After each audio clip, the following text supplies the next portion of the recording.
show up, it's not so that when they show up, it's not that unusual. Oh, I kind of expected this. I knew this was happening. You set them up for what is to come. The other thing is knowing your child. There's some children who need to start studying months before, who need to review things every day. There are some who may need less. So it's very important for us to know our children and know their needs so that we can support them best. Reminding them to prepare, reminding them to pace themselves so that they don't feel overwhelmed. A lot of times we feel overwhelmed when we have so much expectations all at once. Oh my goodness, I'm not very good at math. Math exam is on Tuesday and I haven't studied enough. And it becomes overwhelming, and that adds to our anxiety and to our stress. As my colleague said previously, eating well is very important. The things that we put into our body can feed our body, or it can take away from what we need. It can give us the energy to be able to do what we need, or it can take the energy away or give us negative energy where we're hyper, but nothing is sticking. So that's why it's so important for us to have those healthy meals. And then sleeping well. We cannot underestimate the importance of sleep. I think as I get older, I learn to value sleep a lot more. And I think that a lot of children don't understand the value of sleep. So try to explain to them the reason that we sleep, as Dr. Seth said, to consolidate the things that we've been learning. As you sleep, the information has the opportunity to sink in better, and we're better able to retain it. Think about where they are studying. It's important to have maybe an area in your home that they feel comfortable studying. Could be their bedroom, but sometimes my girls fall asleep when they try to study on their bed. So maybe the bedroom is not the best place.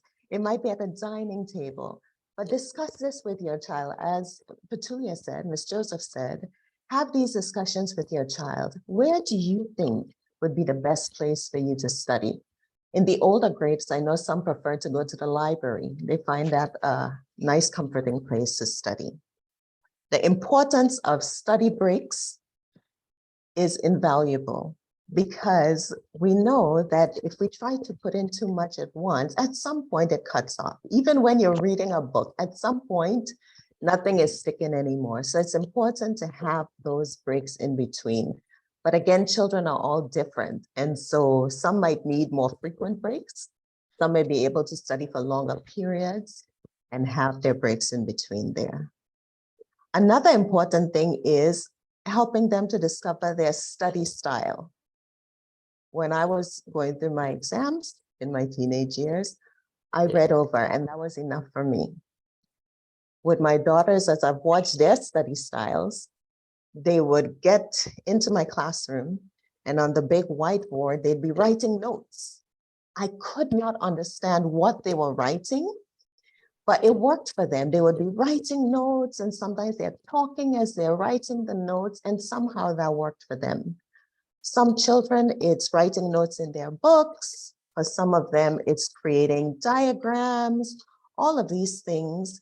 For some children, it's having discussions with their friends. When they have discussions, they feel like these discussions help them to remember, help them to understand the things that they're learning. For some children, they prefer it to be just quiet, just alone, and it's easier for them to retain what they're learning when it's perfectly quiet, when they're all alone. Some children like to have music in the background. My daughter likes this. She loves to have music in the background. And she explained to me that when she's in the middle of an exam, if she forgets something, sometimes she can remember the music that she was listening to at the time, and it helps her to remember the information. I used to love to listen to music too. I didn't have a theory for it, but she has a theory. So sometimes the kids know the reason why they study in the manner that they do. There are also children who work best kinesthetically. And so as they're studying, they're making noise or something like that, and that helps them to retain the information. Help teach them some relaxation strategies, some breathing techniques, maybe to take a walk in nature. think about what works for you. Think about different relaxation techniques and try to share it with them.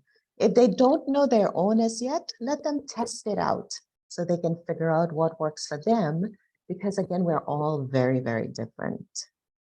As Mrs. Joseph said, your help and encouragement are so important for your children. You are actually the key to reducing your child's stress. They feed off of our energy. If we as parents are nervous, are stressed, oh my goodness, we're worried about the future, as Dr. Seth said, we're worried that, they're not going to make it.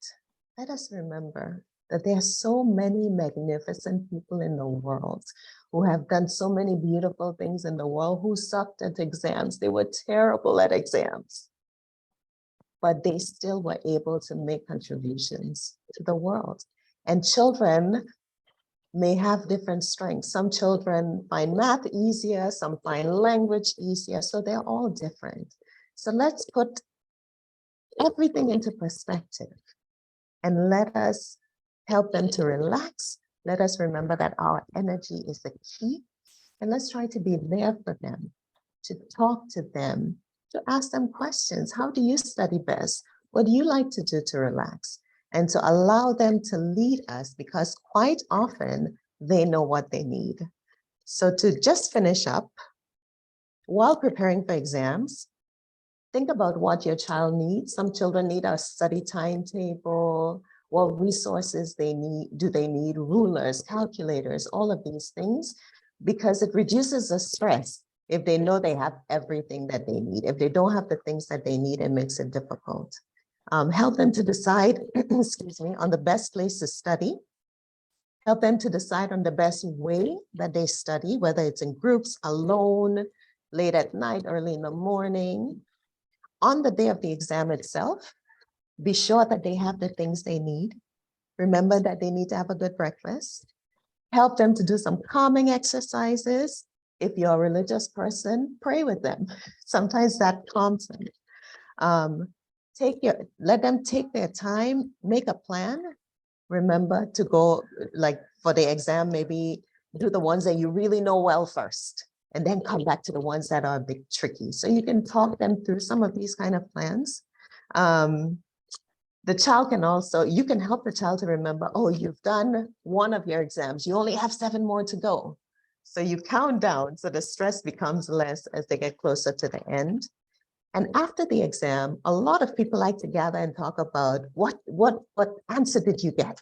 What answer did you get? But that sometimes creates stress if the answer you thought it was is very different than what your friends have. So after the exam, let them relax, let them reward themselves. It's over. And remember that you are the key. Thank you. Thank you so much, AVP Alice Brobbey. This has been very comprehensive and elaborate, and I'm sure we're all picking up our tips. So in the chat box, I have a couple of messages. So Hamida says, I feel anxious, and the reason is I'm not sure my daughter has revised enough. It is also because I'm worried about the fight over sleep and wake time, and that's real, especially for our adolescents. Madame Estella Bilson Amo says, I'm feeling anxious about my daughter's performance. She's not taking the revision at home as seriously as I would wish. Well, and that comes to AVP Brobbey's submission about know your child. For example, I've worked with lots of children who don't study much, but if they do study for 30 minutes, they're able to grasp a lot. So if their grades are doing all right, don't put that added pressure. It only changes the dynamics for them. Then I also have another comment that says, good morning. I feel a bit anxious about my child. If my child is able to handle the exams, and also if she's revised enough to help her through. And then finally, I think that's all for now. So thank you very much, Ms. Brobbey. From a purely psychological standpoint, it's important for us to understand that whenever anyone is anxious, the part of the brain that we actually need for active reasoning, logical reasoning, thinking, being creative, it goes to bed, which is our forehead. We call the prefrontal cortex. And the thing that's primed to deal with fear, which is the amygdala, takes over. And so anything you can do to calm them. And that's where breathing techniques come in. So for example, if you teach breathing techniques and you're breathing in a much calmer way, it tells the brain it's not possible to be in danger and be so calm about it. And that reactivates the prefrontal cortex. And I think that's something that's amazing for all of us to be able to communicate to our children. So I'll now move on to AVP Doris Asimeng for us to share her experiences with us and also some tips that might be very helpful for us as parents as we guide our children through the exam phase. And we'll have 10 minutes to do this and then we can go on. If you have any questions, you have any comments or suggestions and contributions, please type it out in the chat box and then I'll read them out. Thank you. Over to you, AVP. Oh, thank you. Please, can you hear me? I Can you can. hear me? Yes, we can. Okay. Yes. Okay, great. Thank you, Alice and Petulia. I think you've said it all, but you know, there are a few things for the junior school. We are used to exams. We start in term 1, and then term 2 is a break, and then we do it again in term 3. So again, exams, nobody loves exams really. It's a stressful time for even adults. I remember even going to take my driving test. It was so stressful, you know, so nervous. And no matter what age you are, exams is just a stressful time because a lot of the time we think we haven't learned enough. And that goes for a lot of our children as well. So a calming environment is always useful. One of the things that we try to do, even as teachers in class, is to play very soft music for the children, because we've realized that when you play soft music, it relaxes a lot of the anxiety in children. For our parents, what we do is we will send you coverage areas for our exams ahead of time.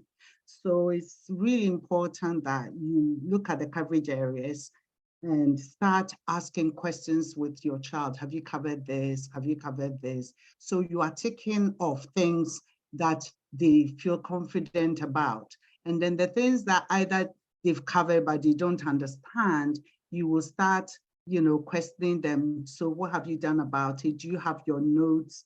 Can I have a look at them? Do we need to talk to the teacher? So the conversation should start much earlier, because coverage areas go usually at least 4 weeks or 3 weeks before the exams. And so that will start reducing the anxiety a little bit if you know what you are supposed to study for the exams. So that's really important. Creating, obviously, a study timetable with your child is also important, but let the child, you know, put emphasis on areas that the child is not so strong in, you know, because sometimes if you spend too much time on things that they already know, it's boring for them. So focus on, you know, just polishing off some specific concepts that the child is not very clear about, and then you go over that.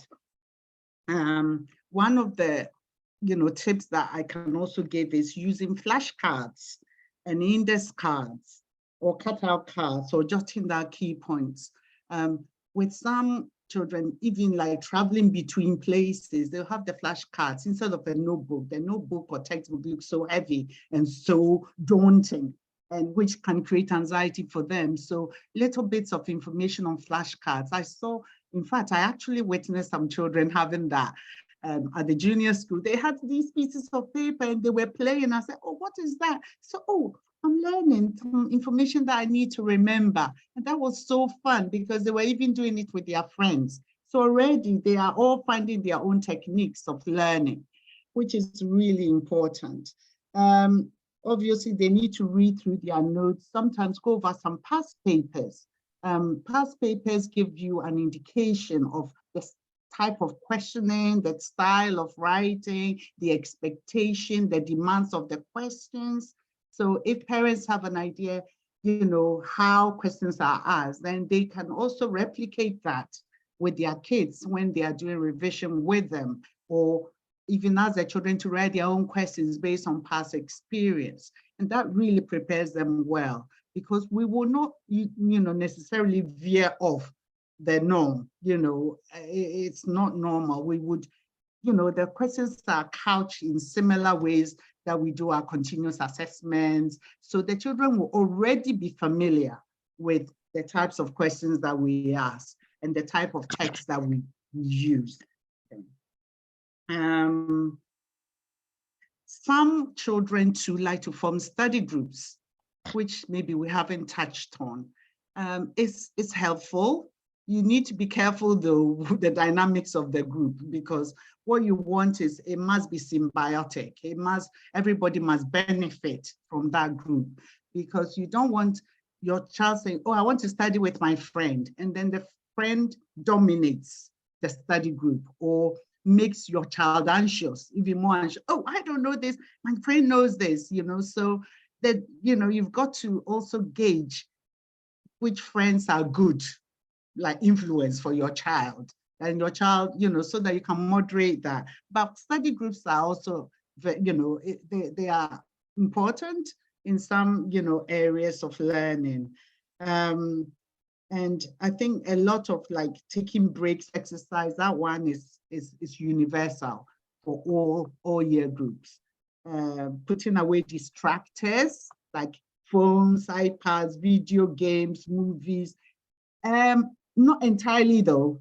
During their breaks, in between studies, it's also good to let them play some game on their video, play some video games for a brief time, not all the time, because when they are playing those games, their focus is so intense, So it might, I don't know, Dr. Seth Asafo might be able to tell us whether it helps with memory or whatever, but sometimes it's also their form of relaxation. Even though it may look intensive, it is their way of focusing on something. So perhaps when they go back to their studies, they can concentrate better. Well, a little bit of break will not harm anyone, but not extended. It must be monitored, because these things can be addictive. So if we don't monitor it and regulate it, then it can get out of hand. And preparation for exam days, that has already been mentioned by all my colleagues already, having a good night's sleep, eating good breakfast, bringing all the required stationery, and perhaps going over your notes not before you enter the exam room, because that can send, panic in the children. Sometimes, I can't remember this. It's always good to take a few minutes off looking at your books and doing something else. So if you can advise your children to do that, that will be helpful as well. But there's something that perhaps we haven't spoken about that I want to touch on, and that's failure, because it's a big deal for a lot of children. Maybe they do their first paper and it didn't go well. And then, so they get really demoralized for subsequent papers. So before exams, before any exam, we need to also tell children that it's not everything that you get correct. We need to prepare them ahead of time that failure is not the end of the world. When I say failure, not failing of your whole exam. And even if that happens, it's not the end of the world, because in life, not everything will always go according to plan. Maybe you've done your best preparation, you think this is coming, you've revised, and it doesn't come. That goes for IGs as well. You may think that topic is sure, it's sure banker, it hasn't come in 2 years, so third year is going to come. And you've put all your, your heart, everything into it, and then it doesn't come. And not come so demoralized, So we need to prepare them that sometimes even the things we revise might not come. So how do we then help them to overcome that kind of stumbling block, I call it, is to go back to real world situations that, even if you don't do well, you are still great. Speaking positively to them and saying that, failure is not the end of the world. How we should learn from it. How can I do better next time? What didn't I do that I should not prepare ahead of? So it's also very important, as much as we're speaking positively to our children, to also, sensitize them to the possibility that not everything that we learn might come in the exams. And so if it doesn't come, or we think that we didn't write the correct answers, or our friends' answers are different from ours, it means we failed. Please prepare them that it might not even be the case. and that they can learn from that experience. If surely what they learned didn't come and they kind of waffled their way through whatever they did, it is not the end of the world. You're still proud of them. They can still do better next time. We do better preparation, broaden our scope of revision next time.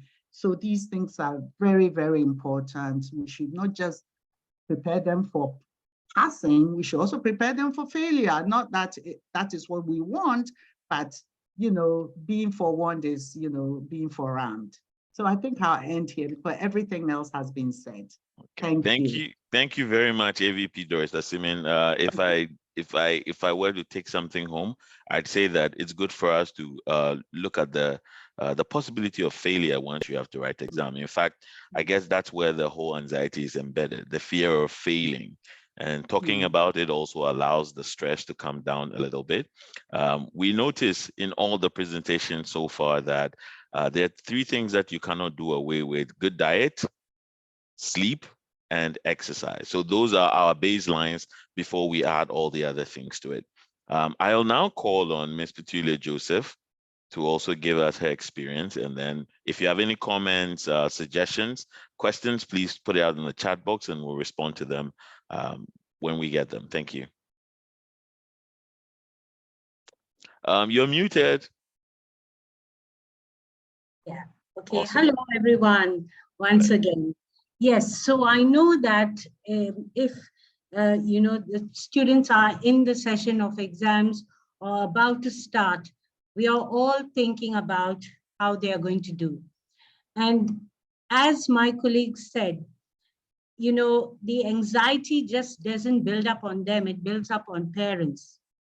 And as a parent, I have experienced this myself. I mean, being an educator and a parent, you go through this anxiety. One is, okay, how are my students going to do, right? And as a parent, you're wondering, how's my child going to do? Yes, and so this anxiety can really bring you down at these times.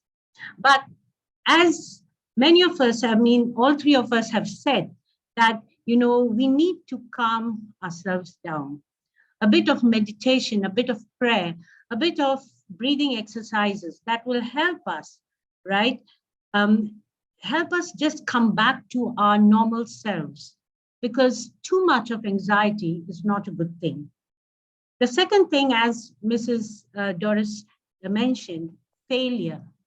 Many of us as parents and as, we fear that in our hearts. Our child should not fail. What will society say? No, but please, failure is definitely part of the growing process for our children. And we need to understand that, if we tell them, yes, it's okay to fail, but it's also good to learn from that, to see where we went wrong and to better ourselves next time. I think that is very important. So when you talk to your children, talk to them about success, but also about failure. Talk to them about, it's okay if you didn't do well in that section. It's okay. You still have, other papers to go through. So you don't have to worry about that, right? And then you can bring in interventions, right? Many of us fear that we need to get our child, to go in for support, but support is something that's important, right? In the secondary school, we have support, SENCO, and even in the junior and infant, they have SENCO throughout the year. And so if we fear that, okay, my child, is going to be, stigmatized because of that, I don't want my child to be looked down upon it.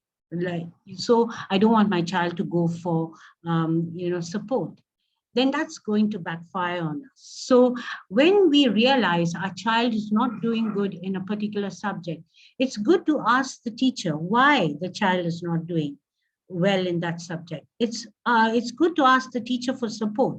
If the teacher cannot give that support, then SENCO is there to support you. So we need to build up those interventions. So the child feels supported. The child feels, yes, everyone is there to support me. and I will be able to manage these exams. Right? So that is something that we need to talk about. Failure. Failure is part and parcel of life.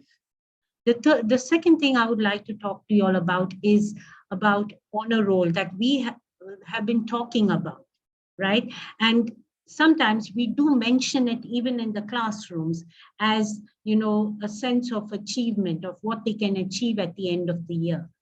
Yes, you can talk to them about that and tell them how they can improve on their grades by putting in a little more effort.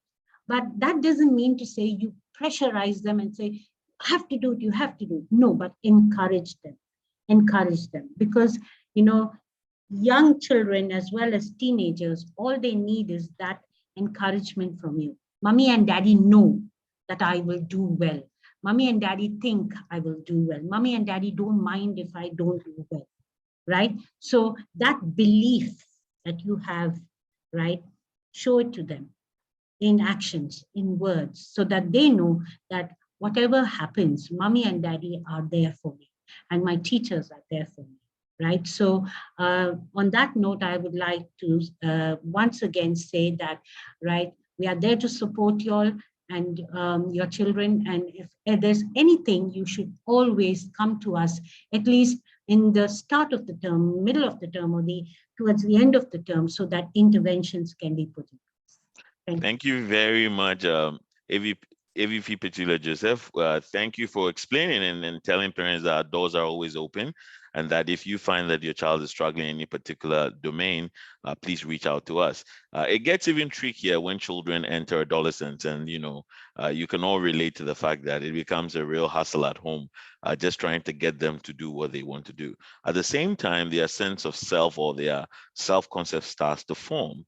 And that can be challenging, where children get into a confusion of whether they're adults or whether they're children. So sometimes in their way of asserting, they go against authority. And so they know what to do, but they wouldn't do it. And that's where understanding them makes the most sense. So we always say that you have to come to a child's level to take them to that level. I find that a lot of parents tend to motivate our children from the back.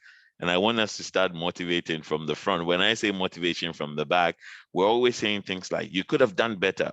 Well, sometimes we have to start by saying, wow, this is amazing. Now let's go for the other one. Instead of, when I was your age, I used to do better. And these things don't really help, especially because their sense of self is developing. So they tend to analyze things even much more significantly. And these can have lasting effects on them. And so this also brings about the point that making affirmations and having them say, I am capable, or mom and dad reassuring them that you're capable, you can do it, you come from my genes, so you have it in you, is very helpful. So I will now call on the last but not the least, Mr. Francis Ameko, who would be giving us the presentation of the facilitation for senior secondary. Mr. Francis Ameko, you have the floor.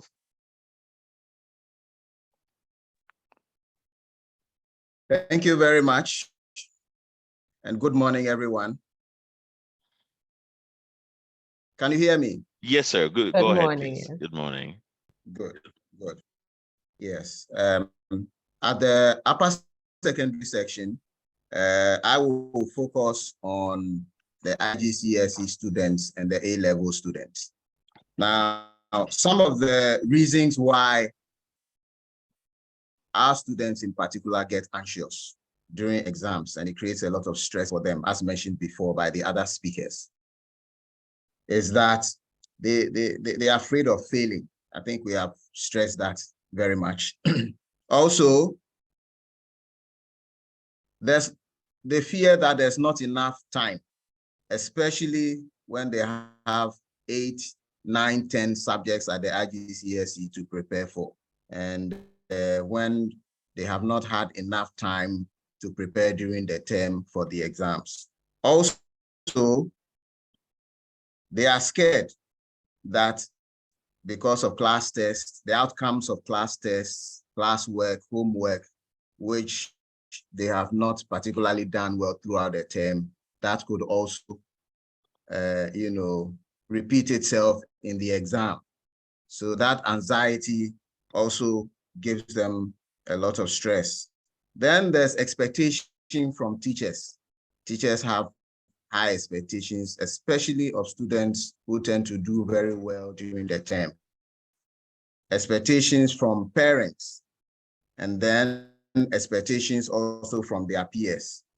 And then the last one is their own expectations. Some students have very high expectations of themselves that it creates a lot of stress. Now, what are some of the ways in which parents can support students to overcome these? The first one, fear of failure. I think that it is always important to give students some assurance that their efforts will be rewarded, and that as they continue to study hard, those efforts will eventually be rewarded. So even though in the past they may not have done well in classwork or class tests, if they prepare very well, they will do well in the exam. That assurance alone will reduce their adrenaline levels and prevent a lot of stress. The second one also is that even though there's not enough time left to prepare, they can focus on their weaknesses, because for some of the subjects that they are good at, they don't need to spend too much time going over. So they should focus on the subjects where they are weak and spend the little time left to revise those ones so that they can better those ones whilst they galvanize their strengths. For expectations, I think that it is important to help our wards to lower their expectations a bit. If you are at a C and you raise your expectation to a B or an A, I think it's more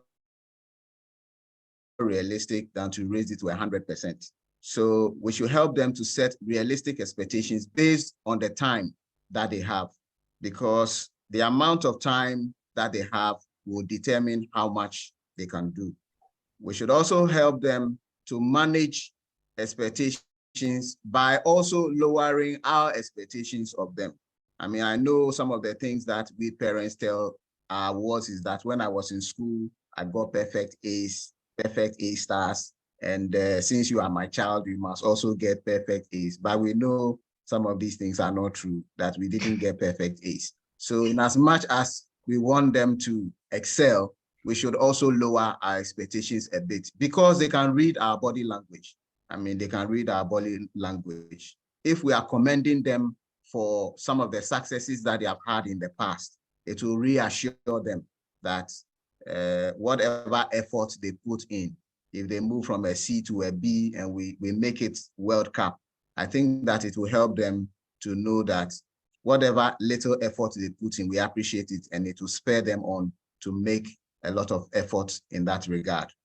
Now, the preparation for the exam itself, as in waking up early to come and write the paper, making sure that you relax an hour before the paper. I tell the students, don't study anything an hour to the paper. Just make sure you relax, because for A levels and for the IGCSE, some of the questions require you to think. And if you have studied throughout the night and you have studied even right before the paper, your brain will be tired. So some of the questions that require critical thinking and high-level order thinking skills, you will not be able to exhibit them. And therefore, you see that sometimes just before the paper, students go blank. They say they don't remember anything just before the paper. It is because their brains are tired. So we should encourage them to have a lot of sleep, drink a lot of water, eat well, and just before the paper, they should just relax their minds, maybe chat with their friends to relax their nerves so that they'll be able to go through the exam. Thank you very much.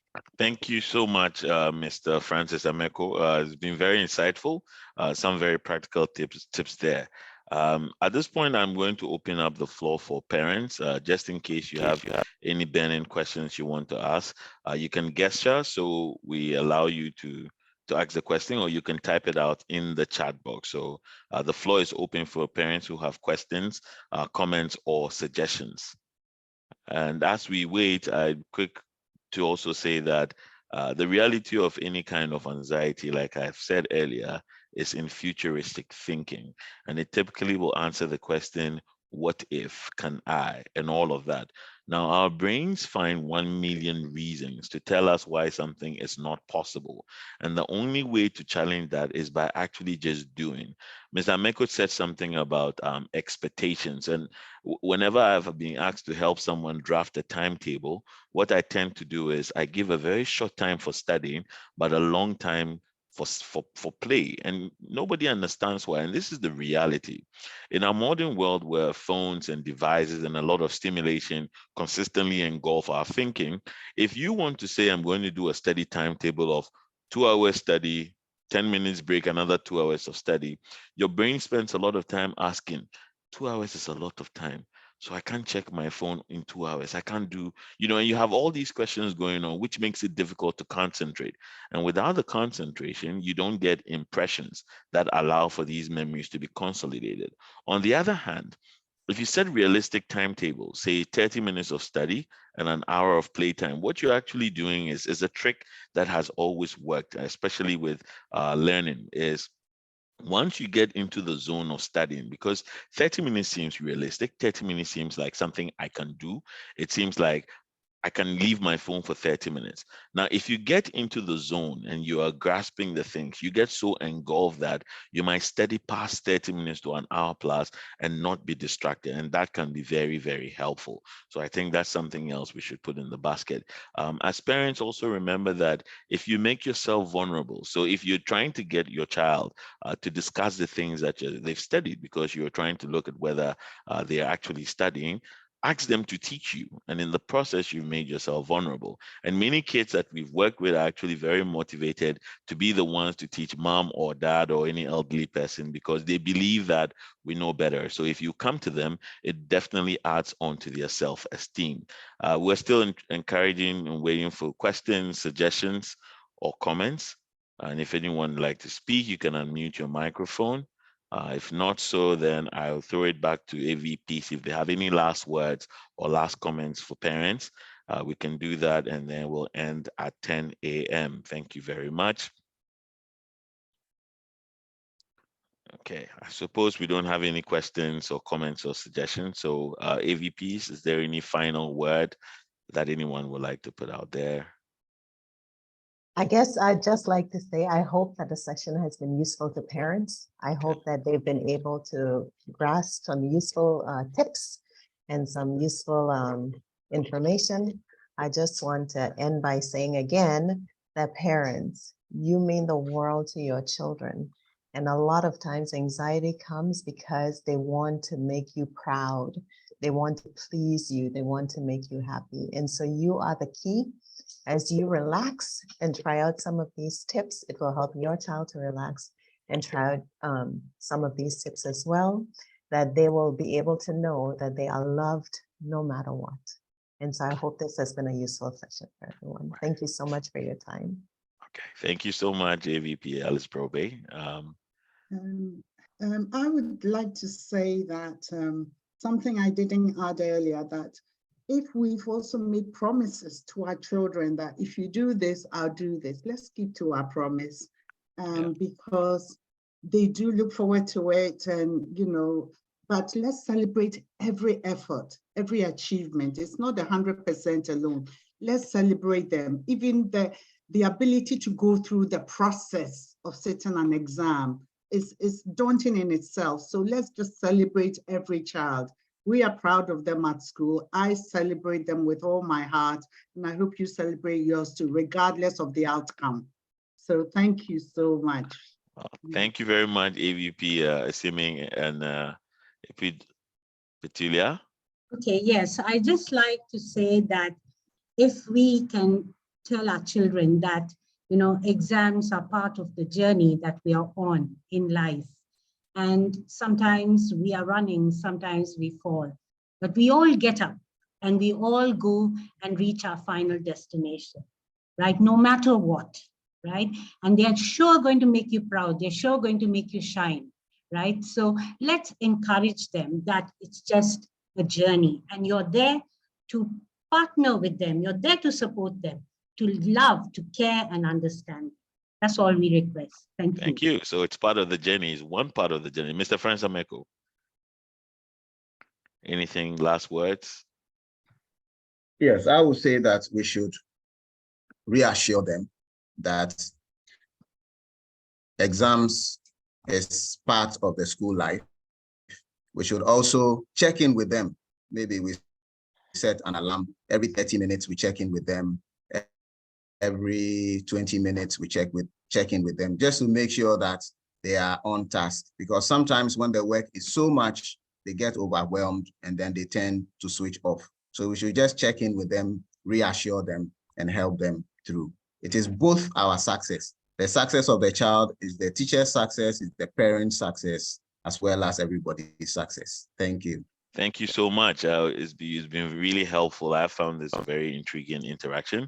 So exams are just part of the journey. It does not in any way determine life success. And as parents, as we mimic this confidence in our children, they'll embody it too. Have a wonderful rest of the day. And thank you all for joining. We hope that the exam season is successful for all our kids. And so the next time we gather here, it will be happiness, cheers, and all of that. Have a wonderful day. Bye-bye for now.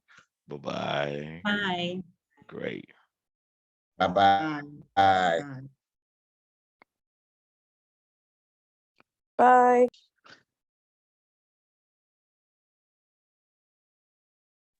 Bye. Thank you very much.